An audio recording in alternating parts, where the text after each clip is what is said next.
Channel conceptual question में बहुत बहुत स्वागत है। आज मैं लाया हूँ एक और बहुत ही बेहतरीन क्वेश्चन जो आपके सारे कंसेप्ट को बिल्कुल क्लियर करेगा।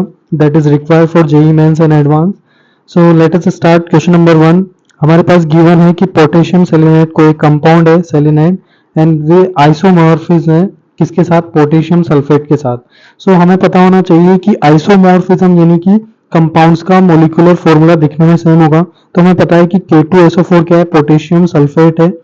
सेम आइसोमॉर्फिज्म रख रहा है किसके साथ, पोटेशियम सेलेनेट के साथ। तो हमें होना चाहिए कि पोटेशियम सेलेनेट कोई होगा SeO4।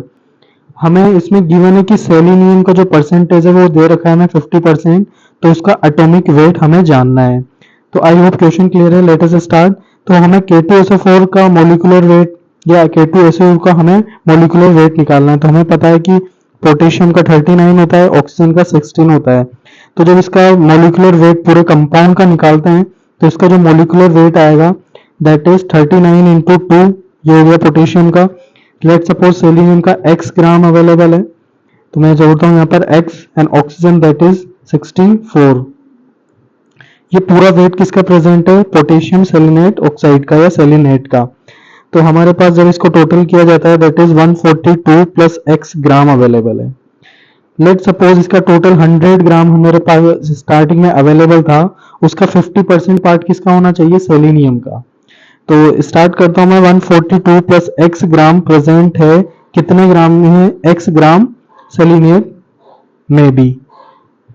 अगर इसका 1 ग्राम लेते तो मेरे पास कितने ग्राम होता, अगर मैं 1 ग्राम पूरे कंपाउंड्स का लेता तो मेरे पास ये आता x अपॉन 142 प्लस x।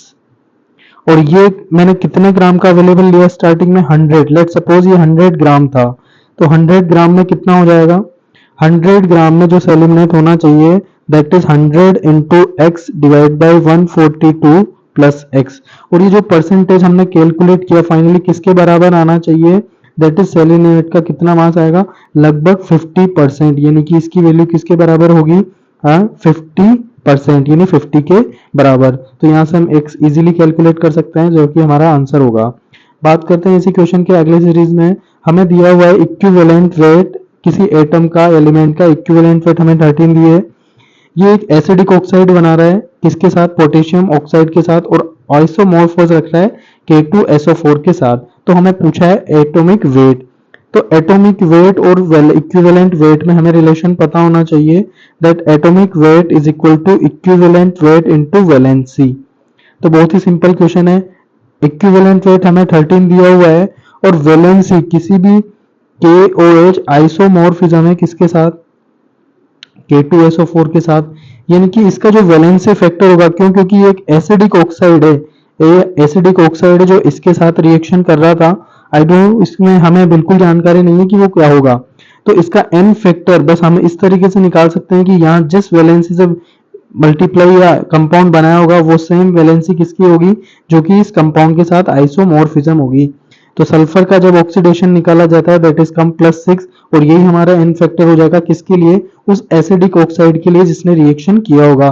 तो वैलेंसी हमारे पास 6 से मल्टीप्लाई करेंगे तो atomic wait that is will come 78। I hope it is clear.